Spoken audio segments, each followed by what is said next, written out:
What's going on, gamers? So I just ran across this video, look for some content today. Small page here, only 250 subs, but he had a good video here. It says, is Xbox Game Pass really better than PlayStation Plus? 3-month comparison. This guy is a PlayStation guy too. He likes PlayStation, but he's not biased and he's very honest about what he feels about things. So yeah, gonna get his channel promoted and let's get some things going. Here we go. Like, comment, subscribe. We're ready to get into this. Ponies, you know it. Sit down so you can watch the video. All right, let's go.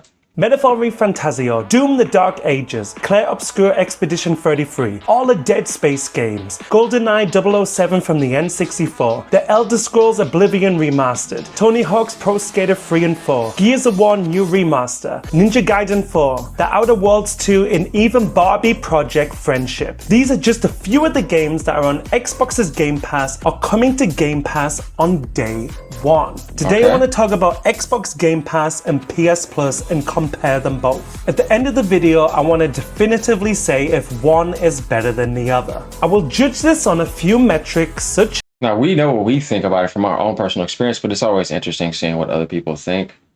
It's down a little bit, so yeah, I thought I should get some more interesting videos going. Let's go. As what games have they gained or lost in the past 3 months, the price difference between the two services, number of critically acclaimed games both services have, and also the average MSRP of games lost to gained. It's an interesting point of view. I wanted to make this video because of late I've been very critical of PS Plus. My biggest gripe has been that the games it has lost compared to the games it has gained does not add up. For instance, in the last 3 months, PS Plus lost Resident Evil 3, Mortal Kombat 11, Life is Strange 2, Life is Strange True Colors, Dragon Ball Z Kakarot, Animal World, Tales of Kenzera Zao, Kena Bridge of Spirits, Slay the Spire, Grand Theft Auto 5, Batman Arkham Knight, and Infamous Second Son. They also lost 2 PS3 classics. And yeah, what's also weird about that, here's my thing about this. I don't understand why a first-party game should ever leave your service. It doesn't make any sense to me. Remember that one statement, oh, we just want to keep it more fresh. And I was like, no.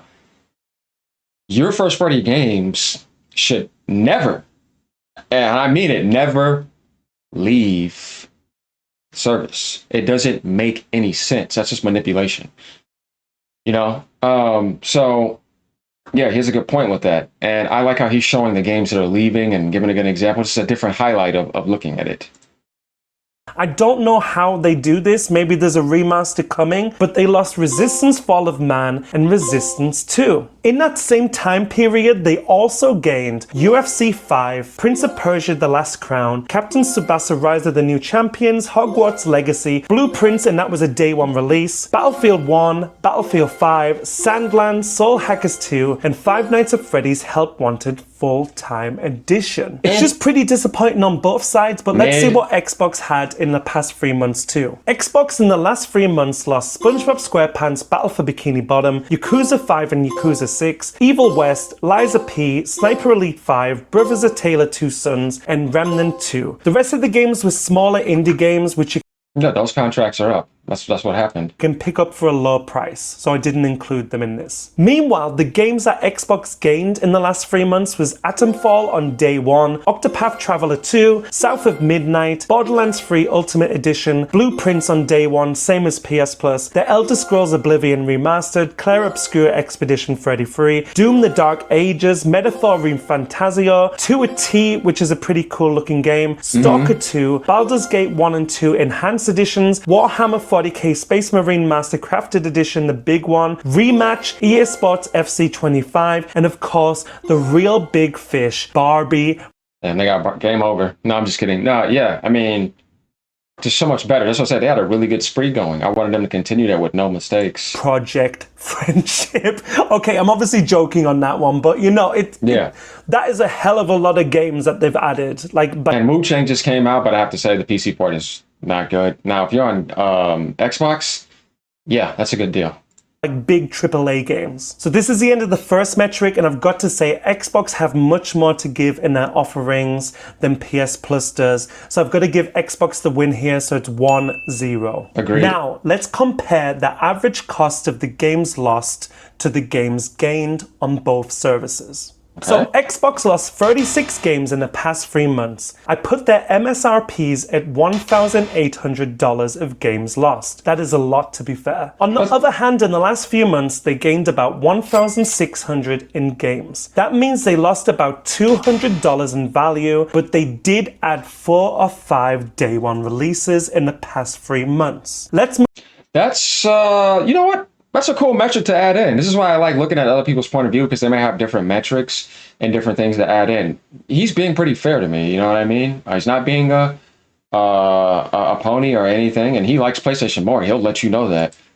move on to PS Plus. I estimate the games lost in the last 3 months at $1,500. And for the big reveal, how much did they gain in games? $1,200. This means that PS Plus also lost value. They lost $300 in value. So to compare on this metric also, Xbox wins here because they only lost $200 in value while PS Plus lost $300 in value. So Xbox is 2-0. I know it's only $100 in difference, but I think they deserve the win here because the amount of day one releases they had. Obviously, Yeah, I can understand for that. They released more games than Sony too. So if Sony was releasing like them, their value would have went up. But they'll give you this little bundle right here, and then some plus games at the beginning, where Microsoft can do weekly drops. So I don't really think that that's pretty much going to change. I mean, they would have to add even more value. But it's interesting to think that even after doing that, it's only 100 more. Yeah, it gets very interesting. But hey, I'm okay with that. I'm a PlayStation guy, but I've got to give the win to Xbox. Now for this third metric, I've decided to compare the amount of critically acclaimed games both services have. When I say critically acclaimed, I am basing this on a score of 80 or more on Metacritic. So let's start with PlayStation because they are losing right now. I went through a lot of research for this. There are hundreds of games on these services, so if I've missed one or two, I'm sorry. Anyway, I counted 100 games on PS Plus Extra that had a score of 80 or higher, and on PS Premium, I found an additional 25 games because they have PS3 games on there too. So that is 125 games altogether. Now for Xbox. On Xbox, I found 148 games with an 80 plus on Metacritic. Also, Xbox's Game Pass has a PC Pass too, which includes 22 more games, giving more ways to play. So I'm just basing this from Xbox console and PlayStation console. So Xbox has smart move. 148 critically acclaimed games and PlayStation has 125. So that gives Xbox another win because they have 23 more critically acclaimed titles than PS Plus does. So now Xbox is winning 3-0. I see no way back for PS Plus. I'm trying to be as unbiased as possible. As you know on this channel, I am a PlayStation guy, but I've got to give these wins to Xbox. So right now, PlayStation are 3-0 down. There's going to be some people that can disagree with this that may see it different than him. Hey, I understand that. But I think overall, as a general consensus, it's pretty obvious that Game Pass can give you more value if the first-party games are actually pretty good and they're not mid or, disappointing. And even with the launch they had this year, like I said, I thought it was pretty decent to solid. Some of them games, you know what I mean? But even then, you didn't have to waste money on it. And yeah, it's still better value. Sony had some very disappointing months for Plus this year where it's like, there's just no way. Like, I can't either, no way back for them. There's no Istanbul miracle. It's just what it is. I think I've made my point, but there's one more important metric. The price. So I have to compare the prices using the Xbox Ultimate Pass because I have talked about the day one game releases ad nauseum. And the Ultimate And you can get discounts on other markets too. Sony locks it inside of the PlayStation ecosystem. It's no contest in that. Pass is the only way to get the day one games. Xbox Ultimate Pass is $19.99. That makes it $239.88 a year. In pounds, it is $14.99 a month and £179.88 a month. Then, on the other hand, PS Plus Premium is $17.99 a month. Or you can get it for a little cheaper if you pay for the year. It's $159.99. As of now, there's no way to pay for a year in bulk on Xbox to get a discount. Meanwhile, PlayStation does have this offer. In pounds for PS Plus, it is £13. Yeah, but you could get it off of gray markets. I know what he means though. Like, he's just trying to look at it fair to fair from console to console and not going too much outside of that. That's okay. That's fine. $49 or $119.99 a year. PS Plus is $2 or £1.50 cheaper a month. Okay, that's not a big difference at all. If you're comparing it on the month, like $2, £1.50, that's not a lot at all. But yearly is where we see the biggest difference. So the reason why I mentioned yearly is because PS Plus is way cheaper. It is $79.89 cheaper or £59.89 cheaper than Xbox's Game Pass. So this kind of shocked me, to be honest. I was expecting it to be way closer than this, but I guess that the yearly service is actually a really good deal on PS Plus. As a caveat though, you do get a lot of day one releases and AAA games on Xbox's service, but PS Plus is cheaper by a long way. So I've got to give PlayStation a point for this. So at the end of the video, we're ending this with Xbox free and PlayStation 1. That's fine. Xbox is the winner of the two major subscription services. In the end, you can't beat the fact that Xbox puts big AAA games on the service day one. And if PlayStation offered the same as Xbox with all of the AAA day one releases, and it was the same price as... Dude, they cannot do that. They would literally destroy themselves, and you know that. But I get what he's trying to say, though. So he's not even factoring in a lot of other things, but it's literally just looking at things kind of, you know, from a general consensus overview on consoles. And I get what he's saying, but you guys know what I was going to say too, but I don't necessarily have to get into that. Overall, it's a pretty good video for where his channel is at too. And that's why I wanted to support it. And I like that he's not being biased and he's being honest, because everybody knows Game Pass is better than PlayStation Plus this year. It's not really so much of a question, but there's also more positive ways to see that, and his video actually gives you another point of view on things, and I like it. So yeah, let me know what you guys think about this. We can finish off to see what he has to say too, just a little bit more. Let's see what he has to say.